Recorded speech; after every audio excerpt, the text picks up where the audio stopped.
ಕಾವೇರಿ ನದಿ ನೀರು ಹಂಚಿಕೆ ವಿವಾದ. ದೆಹಲಿಯ ಸಿಡಬ್ಲ್ಯೂಎಂಎ ಕಚೇರಿಯಲ್ಲಿ ಇವತ್ತು ಸಭೆ. ಮಧ್ಯಾಹ್ನ 2:30ಕ್ಕೆ ದೆಹಲಿಯ ಸಿಡಬ್ಲ್ಯೂಎಂಎ ಕಚೇರಿಯಲ್ಲಿ ಸಭೆ ನಿಗದಿಯಾಗಿದೆ.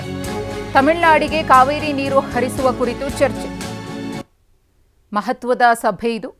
ಕಳೆದ ಸಭೆಯಲ್ಲಿ ತಮಿಳುನಾಡಿಗೆ 12,000 ಕ್ಯೂಸೆಕ್ ನೀರನ್ನು ಹರಿಸುವಂತೆ ಸಿಡಬ್ಲ್ಯೂಆರ್ಸಿ ಶಿಫಾರಸನ್ನ ಮಾಡಿತ್ತು.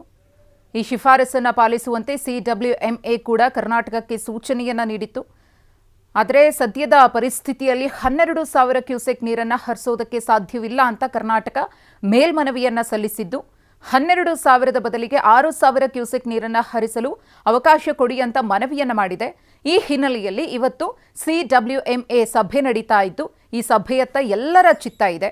ಕರ್ನಾಟಕದ ಮನವಿಯನ್ನ ಯಾವ ರೀತಿಯಾಗಿ ಪರಿಗಣಿಸಲಾಗುತ್ತೆ, ಪುರಸ್ಕಾರ ಸಿಗುತ್ತಾ, 12,000 ಸಾಧ್ಯ ಇಲ್ಲ ಅಂತ ಹೇಳಿ ಮಳೆ ಕೊರತೆಯನ್ನ ಅರ್ಥ ಮಾಡಿಕೊಂಡು ಸಿಡಬ್ಲ್ಯೂಎಂಎ 6,000 ಕ್ಯೂಸೆಕ್ ನೀರನ್ನ ಹರಿಸೋದಕ್ಕೆ ಅನುವು ಮಾಡಿಕೊಡುತ್ತಾ ಅನ್ನೋ ಕುತೂಹಲವೂ ಕೂಡ ಮನೆ ಮಾಡಿದೆ.